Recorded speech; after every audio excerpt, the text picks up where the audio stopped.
The greatest threat to a man is double-sided in some way, because your emotions, plainly speaking, are the fuel to your reality. It's both or I think of it like this: emotions is electricity. The lights behind me can be turned on for a good purpose, so I can see what I'm doing when I'm cooking food, just doing whatever I'm doing in my life. But if the electricity does not go through the proper cords, it's going to cause a fire. It could kill you. It's the same thing with your emotions. But men, there's this problem that many of us have, where we get these big doses of an emotional high that makes us feel inspired, motivated, like we can conquer the world.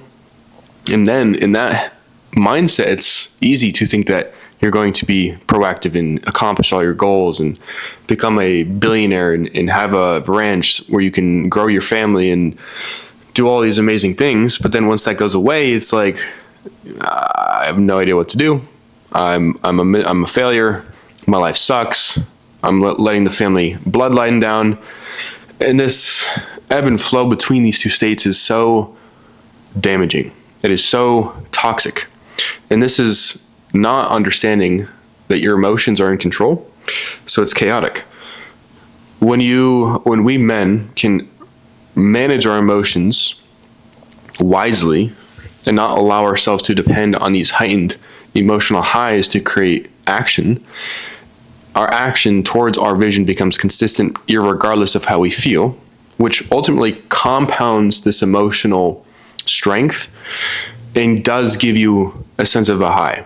And what I mean by that is, if you make decisions, even when you don't want to make them, this is not just related to men alone, but obviously male and females, but primarily speaking, you get this gusto, you get this confidence, and this gives you this emotional assurance that I'm going to do what I need to do no matter what's going on in my life, no matter how bad I feel. And of course, there's nuance to this. If you're sick, like, you don't got to push it like David Goggins, bro.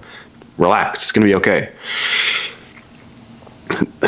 This is the greatest fuel for a man, in my opinion. Being able to continue to do what you need to do, no matter what life throws at you.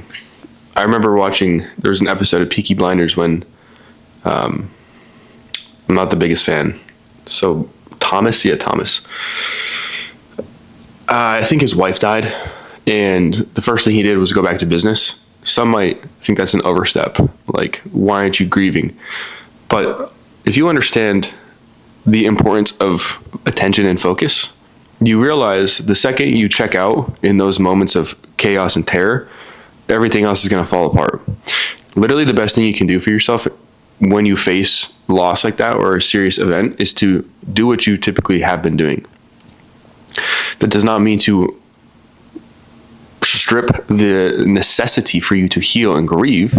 It just gives you it's grounding, and it keeps you consistent. It toughens your mind. It strengthens your trust in yourself. And as a man, this is everything. And as it is for a woman, it is everything. Not having self-trust in yourself to do the things that you need to do as a man, as a provider, as a husband, as a boyfriend, as a friend, as a member of a community, you need to have self-assurance about who you are. So, brothers, be mindful of your emotions. Guide your emotions. Do not let yourself get chaotic. Do not burn stuff around you. Channel your emotions into a greater reality for yourself and those around you. Understand that emotions are not, they're neutral, and you decide what it is by reacting. So when you react wisely. Is it something you want to react to? Are you going to channel the emotion to turn the light on, so to speak? Are you going to think things through before you act? Be mindful. All right.